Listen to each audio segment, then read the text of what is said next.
Okay, welcome along today, everybody. We're going to do some work on zones today, so it's going to probably be a crossover between zones and a bit of graphic overrides, which we did about like 2 or 3 weeks ago. So hopefully it will sort of give you a few reminders on what we did there.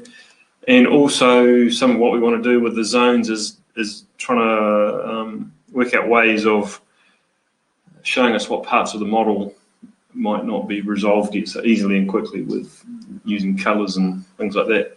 So I've got our little building here all set up with some zones, and I've gone through and done a bit of tidying up. So first thing if we want to look at is the zone itself. So if we go into an existing zone here and open up the parameters,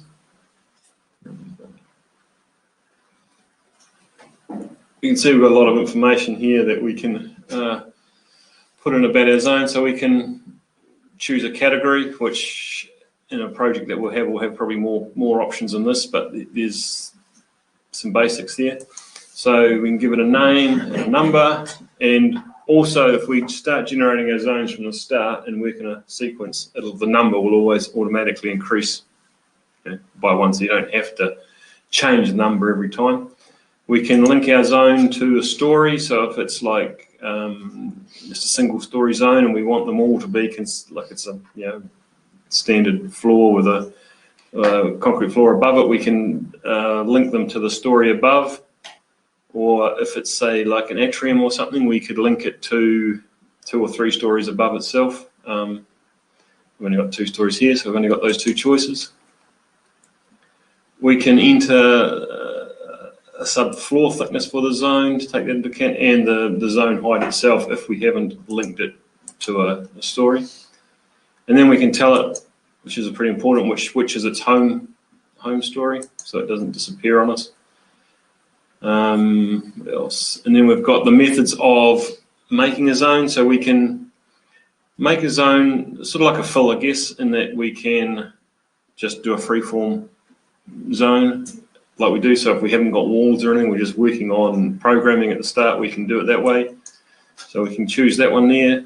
Or if we've got walls, we can choose to put the zone automatically into the room by the wall type, by the constraints of the existing walls. So that one there will always put the zone to the inner side of the walls of the room. And this one here will allow you to put the zone in relation to the wall, so we could go outside of the wall and take the wall space into the zone, or we can put it inside the wall and take the wall space out of the zone. So if you just have a quick look at what they do, so I've got some zones over here.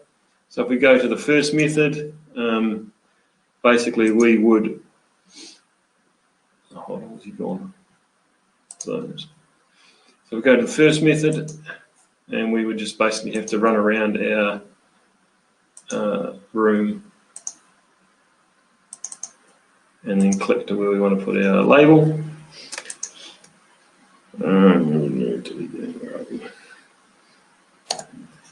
And the second one here will, if we come in here and click inside the room, it automatically detects that there's a room there, and so then we just have to click where we want to put the label. Now the beauty of this option is that it recognizes these walls as being the boundaries of the zone. So later on, if we want to change anything, just say we, hold on, our zone, we'll hide our zone. So just later on, so we've gone through the building and we have stretched a few rooms and made a few changes to walls in a hurry, and we've ended up with a,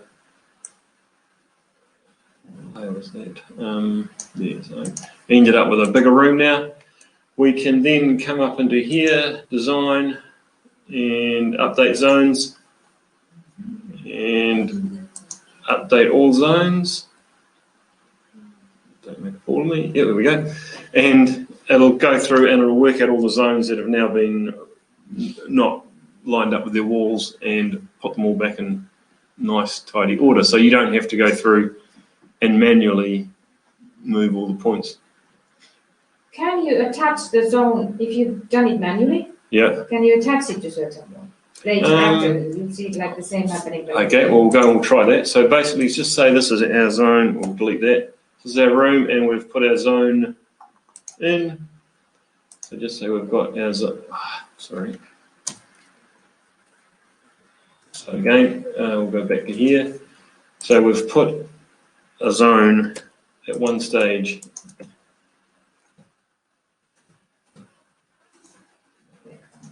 in there, and now we've come through later on and we've started putting our walls in and we've made bigger rooms. So let's see what's going to happen here. Design, update zones, update all zones. You have to change the zone type. There. Change different. Okay, so now we change the zone type. Oh, and it automatically does it. So, Yeah. Okay. right, so if it's there, as long as it's in there, in the area, it'll recognise it, and then it'll keep those parameters.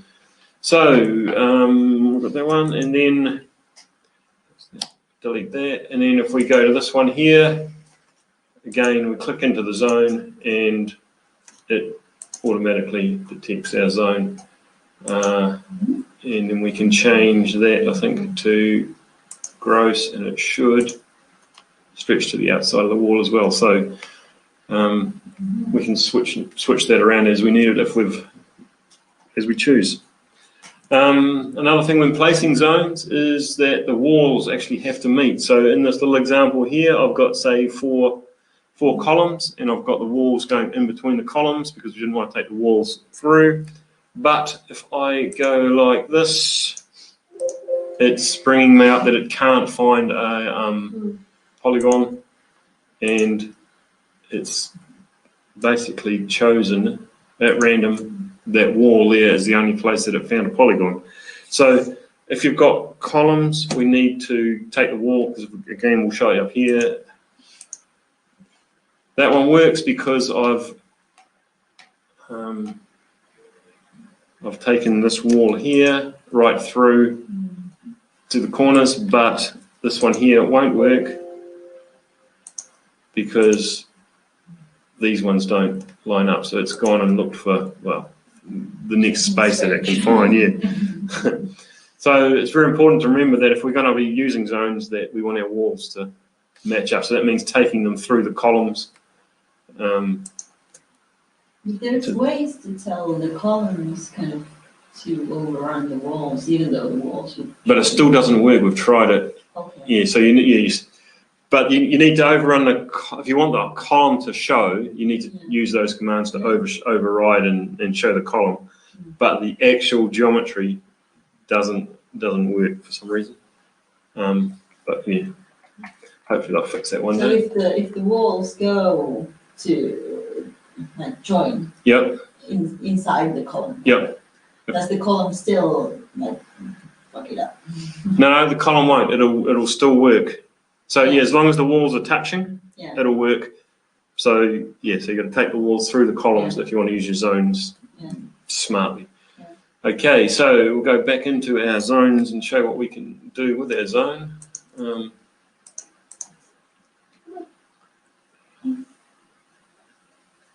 So we've gone through. I thought I had them automatically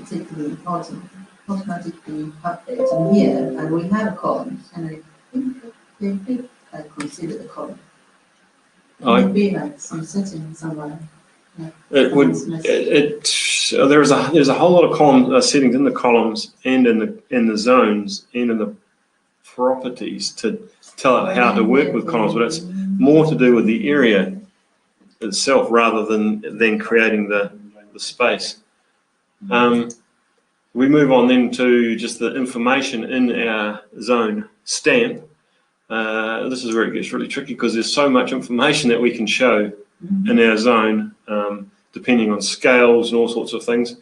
So basically we've got the first option of turning on scale sensitivity or not. So if we turn that off, you notice that we just lost a whole lot of options that we can play with. So basically when that's off, our zone stamp will stay the same whether we're drawing at 1 to 1,000 or 1 to 50 or 1 to 10 or whatever. It will still be showing the same data. But if we want to be able to show more or less, depending on the size of the plan that we have available, we can turn it back on. And then we can go into these areas here and choose the information that we want to show depending on the scale. So here at 1 to 50, we can choose to show the zone name, number, category code, line. You've even got an option for a zone second line name. So if we want to have, say, like zones categorized in sort of like a parent category and then break them down as well into a more defined one. So like all bathrooms are called bathroom, but we might have like invalid bathroom and a public bathroom and a staff bathroom. We could start breaking those sorts of things down in there. Apartment ID and name, so that's like obviously we've got apartments. Then we get down into floor finishes, if we want to show those or not, wall finishes, ceiling finishes, the measured areas, the net area, the calculated area, window area in the zone. So by keeping the zone smart and linked to our walls, that means that we then can grab all the data out of the file easily. But if we're sloppy and don't have our zones connected to our walls, then we lose the ability to really use a lot of this. And we can start customizing text and all sorts of stuff down here, setting our font sizes and colors and everything depending on the scale. And so then we go down through, so we get the same sort of things at 1 to 100. So we've got basically the representation, and then we go to the pointer, which is, what's it show? Come back here. Oh. So if we have a pointer to show into the zone, I suppose if the text is out of the zone, we can turn that on here. And then the order of the content. So once we've told it what we want to show, we can then also change the order of how it's showing, custom our own way. And then you go through that for all the different scales. And then we can come down here, just some general stuff. So if our categories are clearly defined name-wise, we can actually then turn on to use the category as the name. So it will then look for what the category is and call the name of the room automatically. We can type in here the second name, or the zone name, the lower level name. Again, more plugging in the apartment ID and the name. And then we can come down into here and define finishes as well. So we can define whether it's tiles or parquet or carpet, or we can customize that as we want as well. At this stage, I would probably recommend not using this so much for finishes, and I'll show you something else later. And then we can come down here into the volume, we can define, can custom our own way of showing how we want to be the name, the label in front of our area calculations, stuff like that. And then we can put some custom text, and then that's just all the general parameters for listing most objects. And this is sort of basically a similar, more graphical way of doing the other one. So it seems to be that which you're most comfortable with using. It's just doing the same thing, so it's going to set the same sort of data up. And then we come down into the model, and we can give our zones all a color, so that when we view our zone in 3D, we can see it clearly. So quite often when we're setting out like a programming model and we're only using zones, if we give all our zones different colors relating to their type, that means when we look through the building in 3D, we can clearly see which areas are relating to, patient rooms or operating areas or emergency public areas, all those sorts of things. This is the actual area calculations for this zone. It's telling us that we've got 16.586 square meters, and we'll also then show in here any allowances for walls or columns, other things that protrude into the zone, and we can even set there how much we want to reduce our zone by in relation to those. So we could say take 100% of those subtractions out of the zone, or 50 or whatever. And then we come down into the classifications and properties. Now this is where we can set all sorts of properties, and we did that a few weeks back, I think. Up in here we went to options, property manager, so we can set all our properties that we want to show in zones in here. In theory, everything that we want to show should be in our zones anyway, because we're setting up the new template. So basically all you need to do is go and grab your zone, just know that everything in theory will be there. So you're doing that now? Yep. But once you get in there, you need to know what it does. So just say in this example here, I've got some various things that I've set up. So whether the room is handicap accessible or not, you can turn that on or off. Whether it's got non-skid flooring, this is where I've set up the carpet types. And the reason I've set up the flooring types, the reason I've set them up in here is because it then allows us to use our graphic overrides easily to create some other plans off the same information in all sorts of things. And it also, you are able to use this information in the zone label to show what the finish is as well. So we can drill down to grab that information out of the parameters and put it up into our label as well if we want it. And then I've come through and just broken it down into things like, tenancy. So we've got, say, 2 tenants in this building. So who's got which space, what sort of spaces there are, the purposes of each space, so we can set those up. And then the fire ratings and stuff that we showed previously as well. Can set up the number of occupants for each room. So if we were doing a large project and we needed to know how many people were in the building, we could, by doing that along the way, we can quickly always have a look at how big our building is and how many people we're dealing with, things like that. And then just one other thing I did in here was I've set up the floor coverings. So I've gone through carpet, tiles, vinyl, polished concrete, and then an undecided, so that basically if we set the default to be undecided, that means when we place a zone, we need to go through and set the flooring type. And if we haven't decided, it stays as undecided, so that we can then quickly do a check plan later on, which we can go through and say, okay, we've decided most of the rooms, but we've still got a few rooms that are showing up red, which we need to go and address before we finish the project. So if we come out of there, now what I've done then is set up a few graphic overrides. So this one here, tenancy ownership, and if I come to ground floor and turn on tenancy ownership, it's showing me quickly who owns or who's letting what space. And if I come upstairs, we see that the green guy's got the whole of that floor and half of that floor, and the red guy's only got half of it. So, and then we can, things like the fire plan. So we've got it broken down into our fire cells again. So this is all just direct from our zone. So we can quickly tell what zones are in the fire. So we've got one big fire cell up there and 4 little ones down really here. Good, Paul. Then you can make the actual planning permission use those, is it? Yeah. Right. But how do you set that up? Is that like you do it zone by zone? No, I'll show you that. Okay.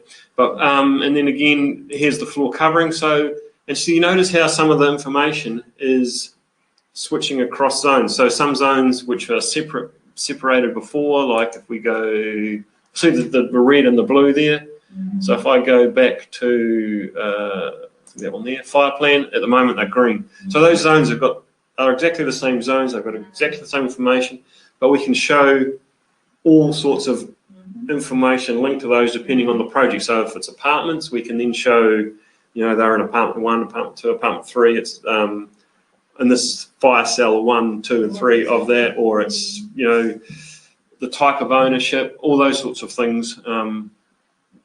2-bedroom units, 3-bedroom units, you can have all of those parameters into your zone and quickly produce all sorts of plans depending on who wants them. And the other beauty is if we then go... Quickly. I'm glad I put your word quickly.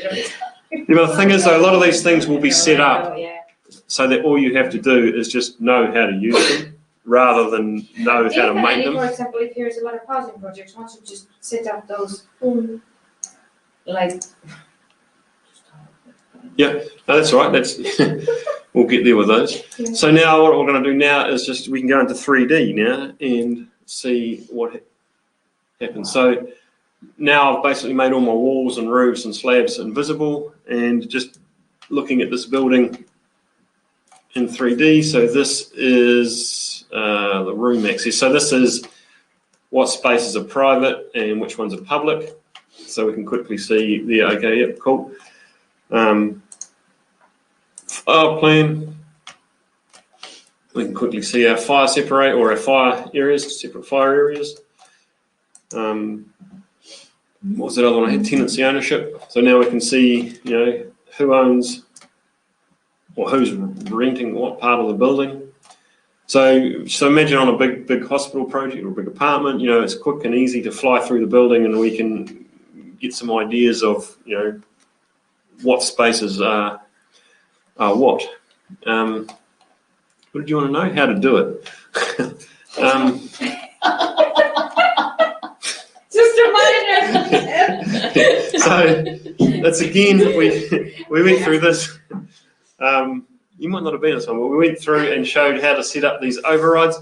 So it's all a case of, so if we go just say a new one, well, no, I won't do that. I'll go into here. So basically, we've set up this tenancy ownership. So what we look for is we want to go and look for zones, with a zone, I'll remove that.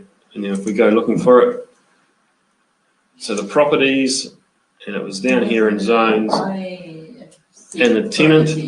No, this is not the IFC properties. This is the custom properties. Yeah, the ones that we can add that came into version 20. We can add all those custom properties. So if we add that, so now we go, what's the zone? Oh, and we can decide what Yep. things that those properties can link to. Yep. So we can decide to all sorts of a level. That's their zone tenants Z1 T1.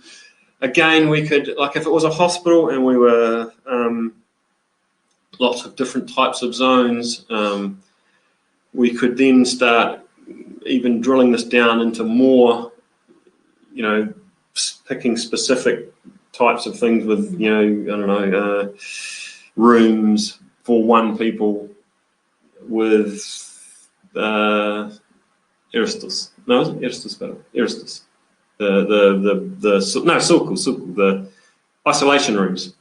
So we could then start picking,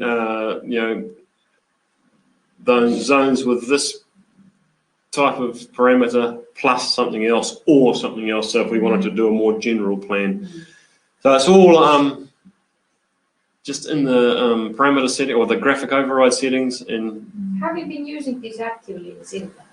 Yes, we did. In Silta, yeah, we did actually. We had a lot of zones. We had a lot of parameters set up so that if it was in the trauma zone, in the trauma area, or on the podium, or if it was in the border suster, or if it was, and then we could break it down into other things as well. So we broke the fire zones down.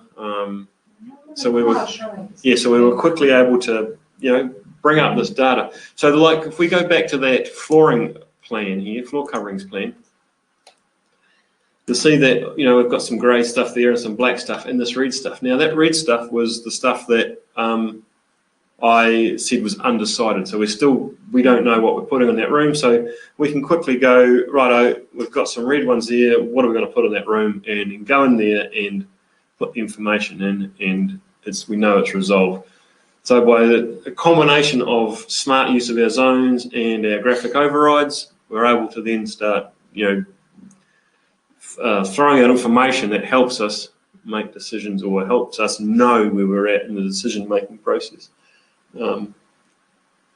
There is also the ability that we could add information to zones and maybe other parts as well, like on the level of decision. So if a zone or if a room has been finalised, we could actually add a parameter to say that room is finished and dealt with, and that we don't need to do anything to it.